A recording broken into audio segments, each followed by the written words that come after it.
Look, we're deep in the legislative session. So today on CityCast Las Vegas, I'm going to get into it with my co-host, Vogue Robinson, and our lead producer, Sonja Cho Swanson. We're talking about a bill to ban hate symbols, a bill that might stop online poker cheaters from getting away with stuff, and last but not least, CityCast Las Vegas's first birthday with some surprise guests. It's Friday, March 31st. I'm Dayvid Figler, and here's what Las Vegas is talking about.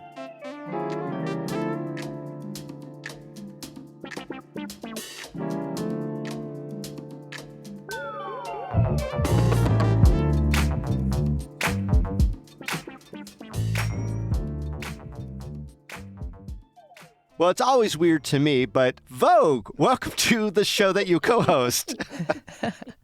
What's up, Dayvid? Good morning. And hi, Sonja Cho Swanson. Hello. So yeah, this is every other year, I guess, we have to deal with this, although I would like to deal with it more. But the legislative session is in full bloom. All the bills that can be dropped have been dropped. And there's a couple now for us to talk about. So let's jump right into it. There's one that came out, a little controversial. You would think maybe not. Let's find out. Nevada bill targeting hate symbols. Vogue, what was that one all about? North Las Vegas Senator Pat Spearman is the primary sponsor for the bill. It's her and the Anti-Defamation League. So they proposed a bill to make it illegal to draw a hate symbol in a public space or like in public view.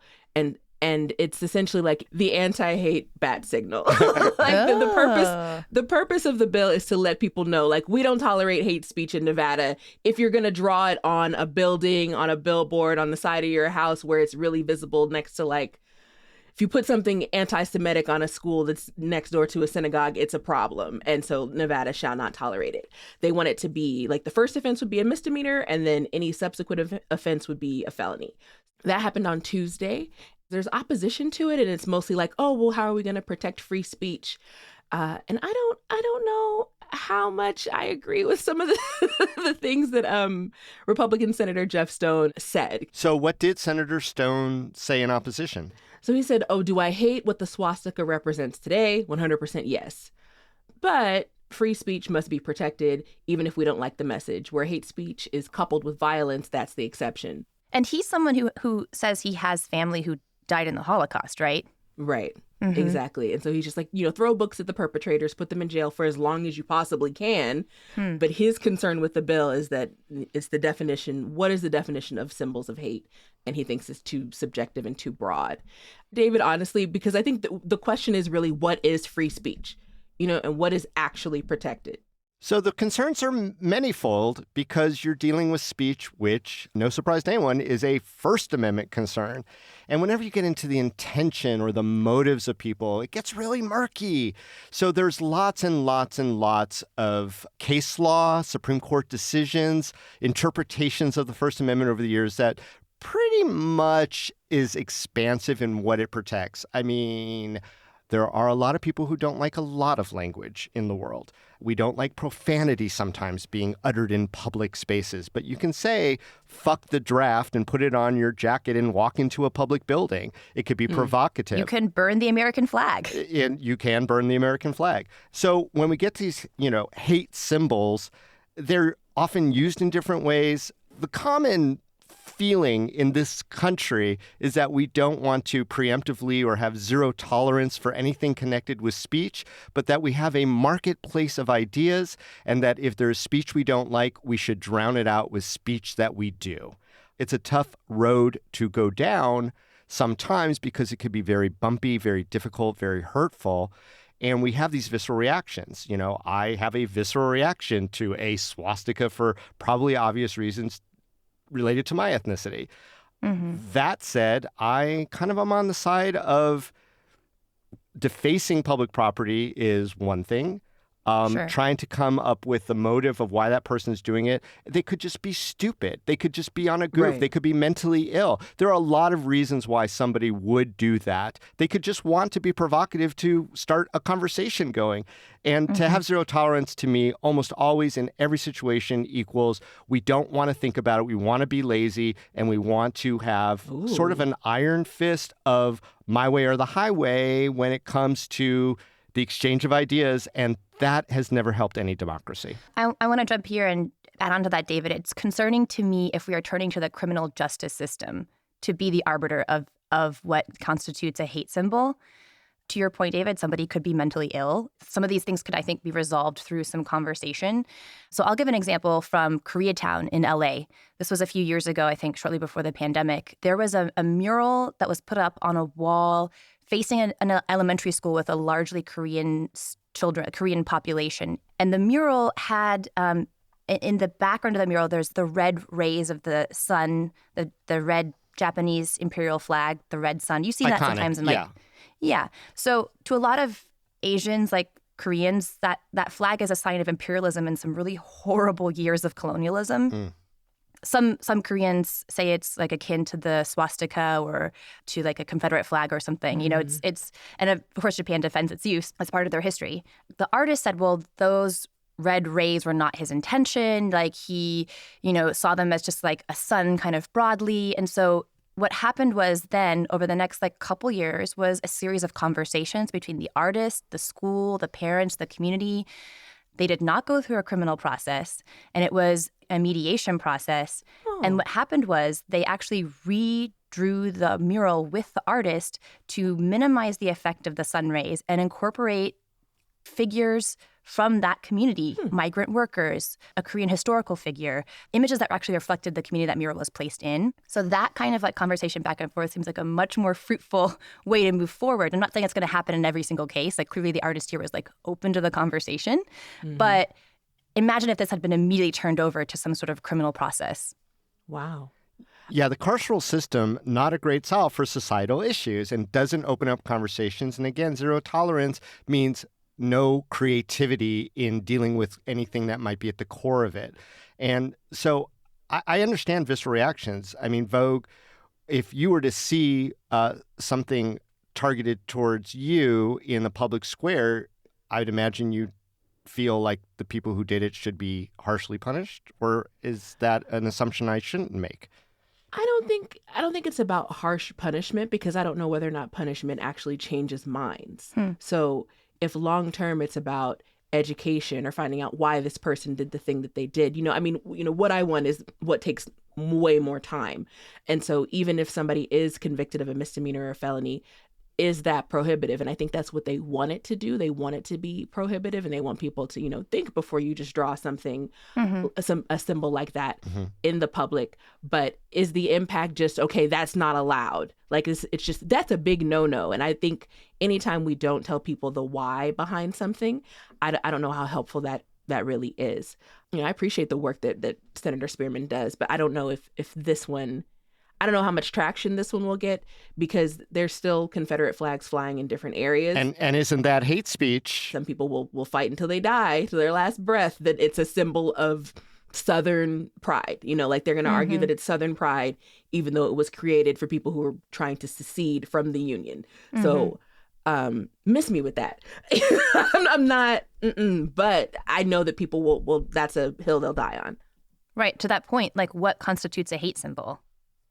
Well, and they're trying to define it. And right now it's a pretty broad definition, and they're going back to the drawing board according to the ADL, that's the Anti-Defamation League, lobbyists. They're going to try to narrow the language a little bit more. But why dicker with it? That's the thing, is that there's always going to be some ambiguity. And there's always going to be consequence for people who are caught doing that or who are exposed doing that.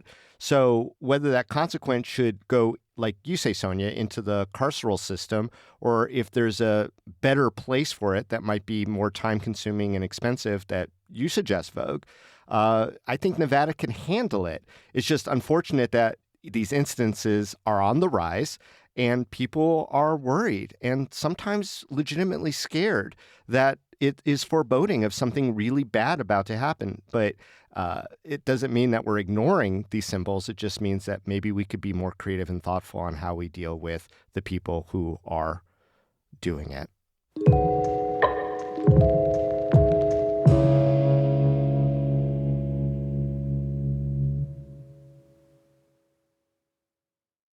All right, guys.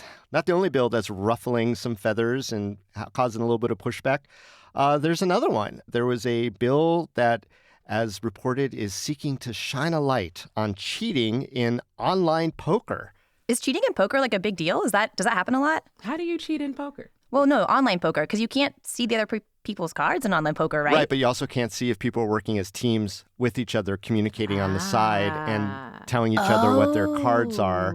Or, hacking perhaps, or whatever else might be out there. I think it's more about teams. I think that's really what the deep concern here is, that there's people who are manipulating the system in online gambling because you don't know who they are. They can be behind these anonymous screen names and stuff. And they could have 2 accounts on 2 laptops side by side. Yeah. And so, online poker is a relatively new development in the world of gambling. And Nevada was one of the first 2 states to be able to do it. It's since expanded a little bit. There are all these different compacts and rules about it to limit the ability to cheat. And when we say cheat, it is a statutory definition of cheating. It means to manipulate the odds or manipulate the outcomes of the game beyond the randomness or the skill levels that exist between the participants. And so there is a professional poker player.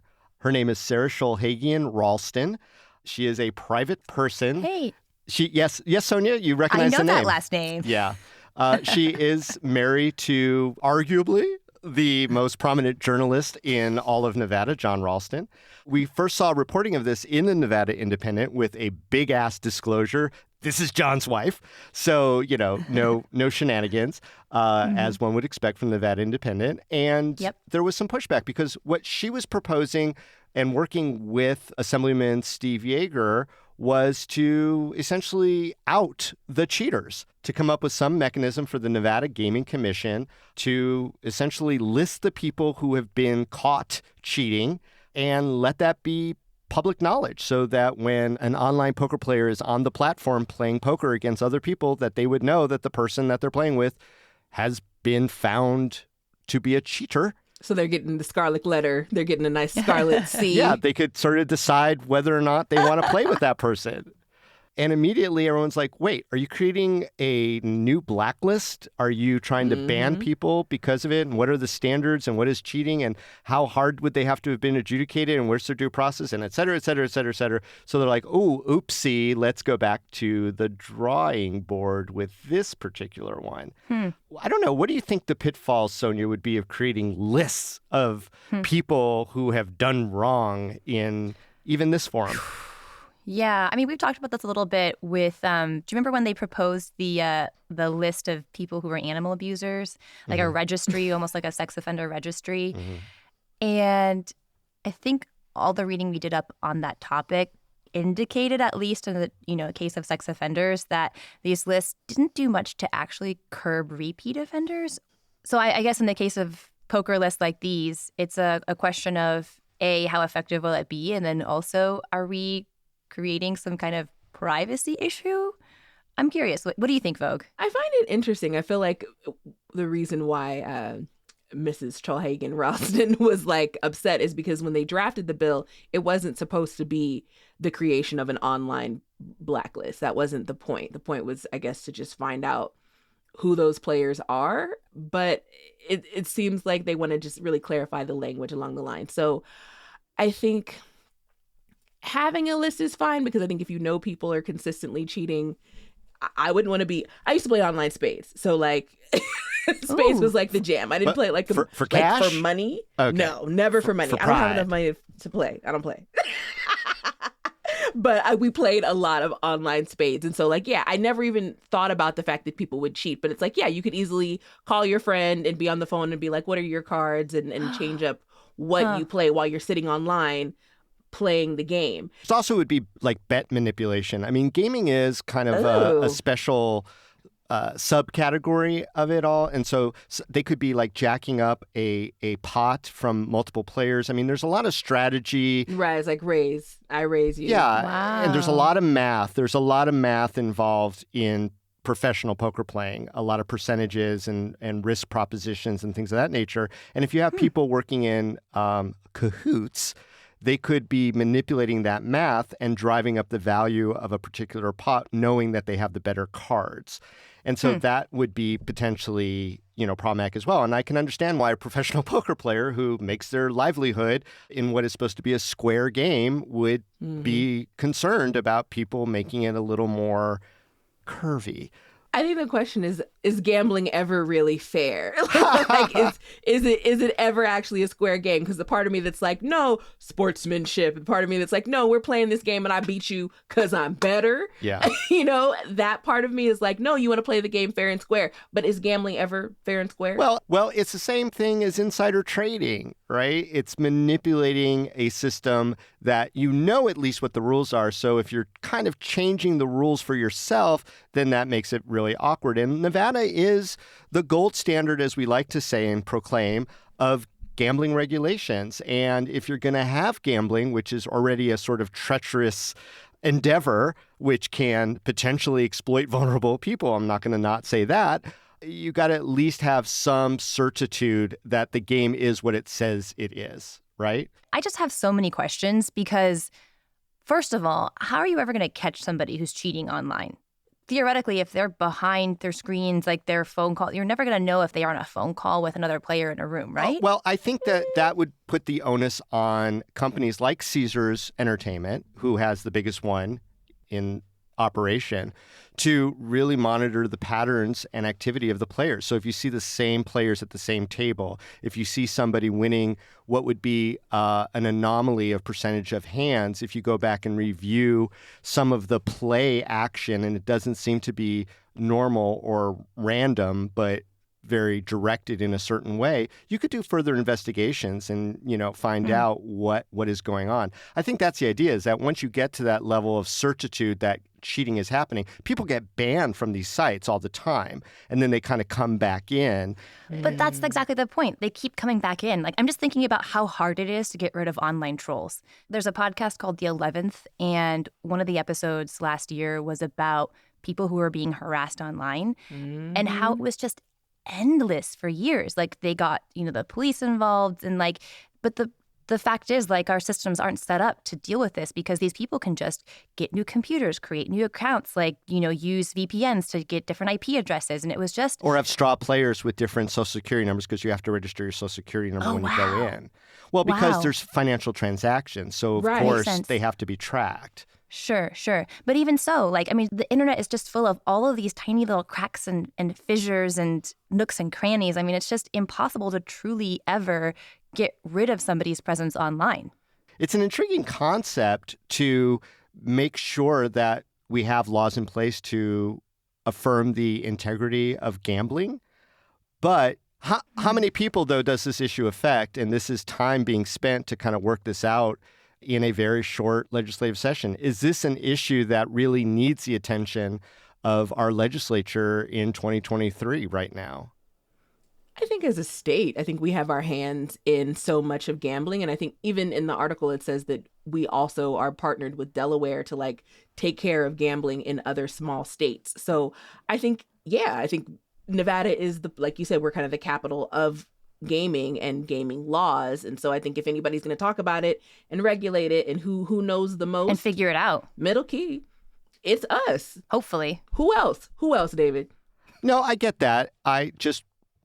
I think there might be more important issues in gambling, especially as it relates to problem gambling, which is just the hill that I am always shouting from the highest mountaintop on. What you really mean is. Yeah. And it's interesting that a private citizen has spawned this conversation about fairness and integrity at the gambling tables online. But I also wonder if there are other protections that this should spark a conversation on. For instance, should there be a list of who are professional or really good poker players in these spaces? Because, you could be in a hobbyist or an amateur who thinks you're just kind of playing with other people at the same skill level, but there are super poker players on there with you who are fleecing you and you didn't even know that. So where do the lists end? We'll see if this one makes it, but I think that it has a lot more to work out. Vogue, is that you in spades? Are you the super spades player who's Yeah. like playing with the newbies? Are you the shark? I was laughing at that because I was Spade like, shark. Yahoo Spades has like a little ratings. It has ratings, so it tells you like what levels you are. I have no idea what I am now because I haven't played. Like I used to not do homework and play online spades. I had to ban myself, but like there was levels to it, so you knew. So, like people smart. would leave the online room. Like if Sonja, if you had like 1 star and I had 5, and you were my partner, I might be like, ooh, this person doesn't know how to play, and like boot you from the room if it was my room. That would be correct. Oh, they have that in backgammon too. Yeah. Okay, so maybe this conversation is important not just to get, a little more integrity with the cheaters, but maybe it opens up a whole conversation about what is fair in an online gambling space. Right. That would be fantastic. Yeah, there we go. All right.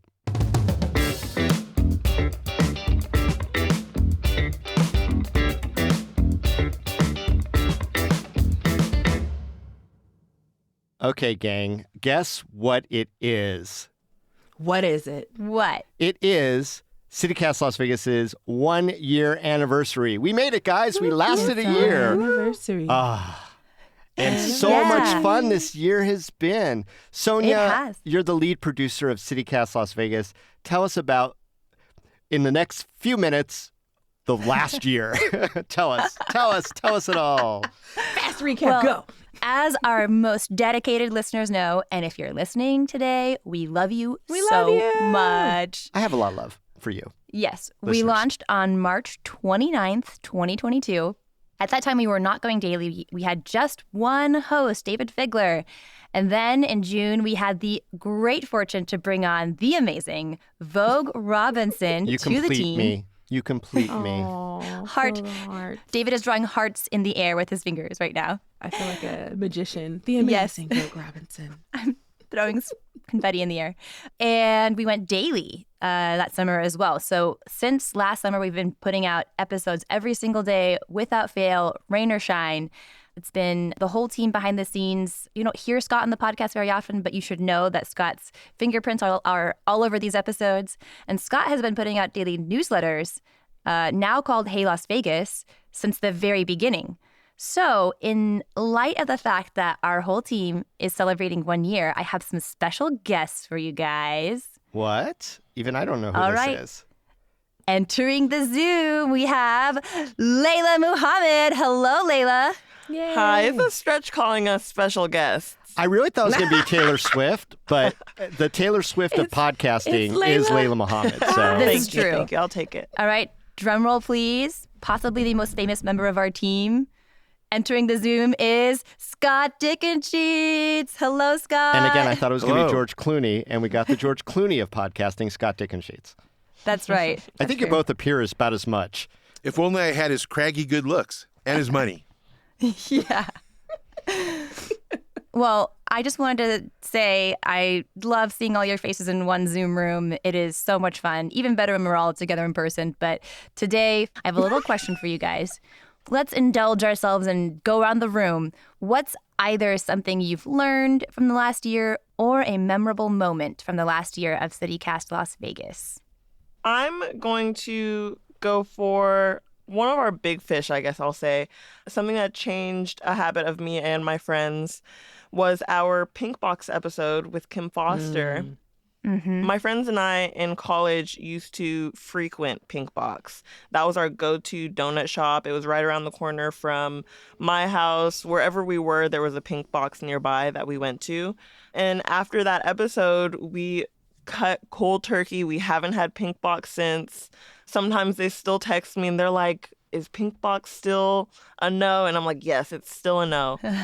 And I think it was for an important reason. And Kim pointed out the Seagull Group's practices, and we followed them during the last year. And I think it was a really great learning moment for the community and for my close circle. So I think in the past year, I'm really proud that we got to air that episode. I'll popcorn it to Vogue. Yeah. Okay. And we love that concept inside the team of popcorning. Whenever we have think sessions, we popcorn to another team member. So go Vogue, go Vogue, Yeah. go. I love you for explaining popcorn. I think overall, every episode about food and every episode about places to go in town have been my favorites because it's given me a new way to look at the city. This show has pushed me out of my comfort zone, and also as coming out of like pre-vaccination days where it's like, okay, you're vaccinated, you can go out into the world, and like slowly taking those steps. I feel like our lists have been the lists that have made me most interested about like where are other places I can explore. So, oh, I can go to Aviquime, or oh, I can try this brunch place, or just random factoids about like the red claw crayfish, like just all of those things that really show me different sides of our city. And yeah, I think, you know, if you're looking for like dates, you should just go through all of our episodes that tell you places to go, and we will keep you fully entertained and show you a different side of the city that you love. Here, here. Popcorn Dayvid. Well, I'm going to use my immunity popcorn shield and pop it right over to Scott Dickensheets. You don't have a shield. I do. I have the one-time only use shield. That's not how popcorn No, works. I'm He developed popcorn- it. He developed it after our 1 year. After 1 year, that was I I'll got my allow 1 it. year badge. Boom. I'll allow it today. We can popcorn to Scott. So Dayvid must be wearing the infinity glove today, it appears. Yes. If I had to pick a moment, that would be impossible. But what I can pick is like thousands of micro moments that involve the exchanges that I have with readers who write in. And I just checked the metrics dashboard, and we are 12 subscribers away from 20,000. So smash that subscribe button. Woo. Nice. And I hear from a lot of them, and from a wide range of, locations around the valley, the whole spectrum of political positions and, social status and so on. So it's an ongoing sort of education. I will single out one example. A reader named Wayne. As readers know, every Monday I do a where is it photo, challenging readers to like see the photo and tell me where it is. And a guy named Wayne has a really high rate of correct answers. And so I assumed this guy's got to be a Vegas lifer. He's been here as long as I have. Turns out he's been here for 2 years. But he practices this thing that he calls residential sightseeing. Yes. And it basically involves every time he and his wife go to wherever they go, they take a different route as a way to sort of super familiarize themselves with their city. And I love that as a way to, A, a habit to connect yourself, to keep connecting, and B, is sort of the embodiment of our mission here at CityCast, which is to foster engagement with the place that we live.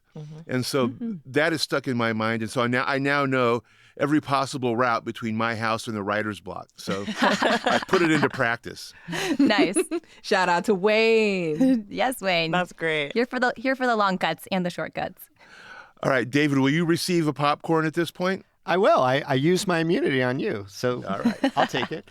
You know what? I had a thought in my head, but I'm going to pivot now because I think what we're doing here on CityCast Las Vegas is residential sightseeing almost every day, looking at Las Vegas through different eyes and seeing parts of it that maybe we've overlooked before. I am going to admit I live in a bit of a bubble. I follow politics a lot and my area of town and don't really pay much attention in my daily life prior to the podcast to other aspects of it. But I'm constantly reminded, being part of this podcast, that we're well over 2 million, very diverse in every category of interest, of background, of jobs, of economic strata, et cetera, in this community. And there are so many issues that impact so many different parts of that community. And here on CityCast Las Vegas, I love the fact that we can delve into as many of them as we can find.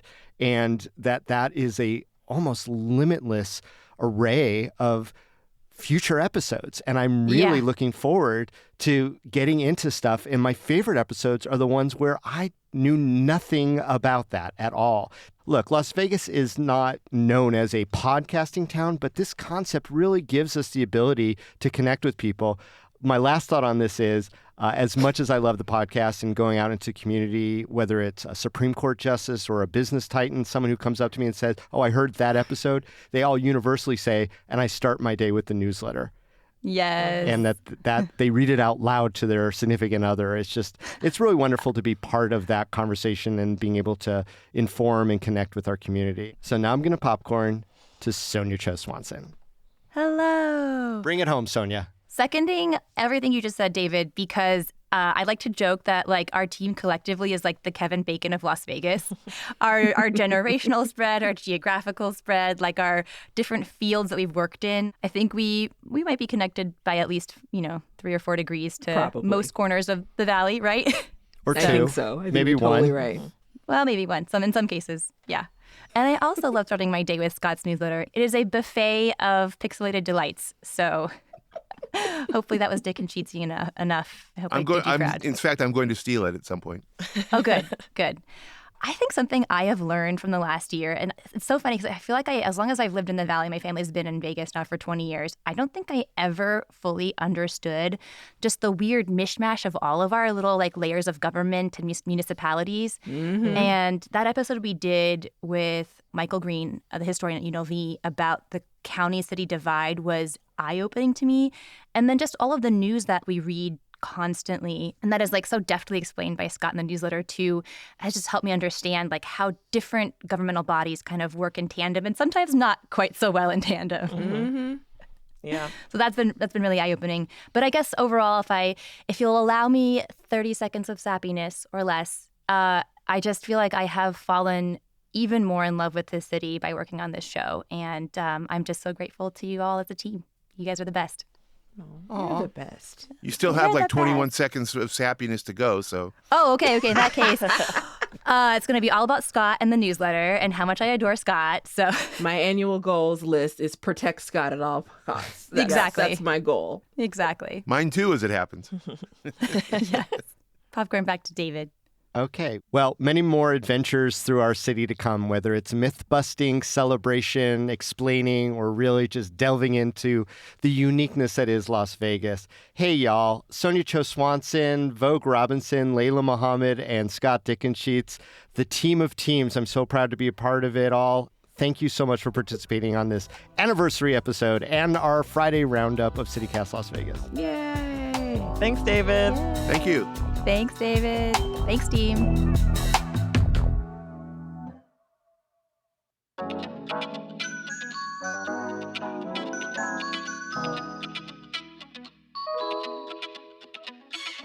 Yeah, and that's all for today here on CityCast Las Vegas. Our lead producer is Sonja Cho Swanson. Our producer is Layla Muhammad. Our newsletter editor is Scott Dickensheets. And our hosts are me, Dayvid Figler, and you, Vogue Robinson. Music is by OG Moose and All the Kimonos.